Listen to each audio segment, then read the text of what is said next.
moving to the next part, that is oral sources. Oral sources means the things or the information they have conveyed in the form of audio. So this is called oral sources. We understand various aspects of folk's life through folk literature, traditionally passed on from one generation to another generation,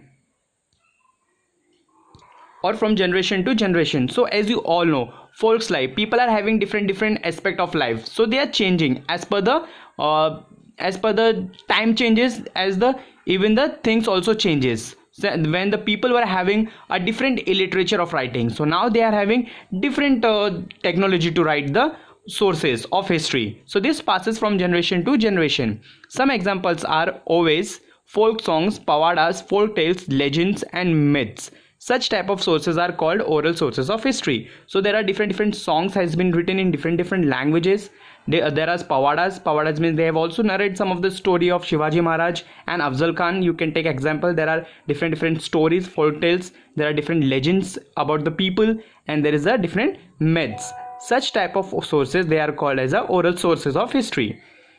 History is written with the help of the three types of sources. As I have already told you, there are three types of sources we are referring. First is first is material sources, written sources and oral sources. These are the three sources that we are comparing with the written sources of history. Even after it has been written down, research on it goes on continuously. As you all know, history always research something. Why? Because it should go continuously. Why? When we research about history, then only we will come to the conclusion. So it should be flow in continuously form.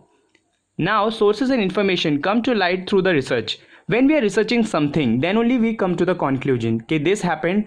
Like take the example of Tanaji Malusre. So he was a person, he was a historic person who fought with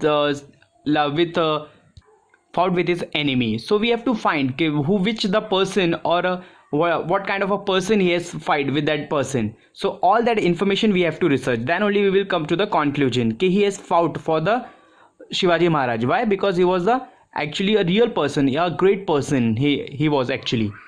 So he fought for the fort and for the Shivaji Maharaj. So that information we have to find.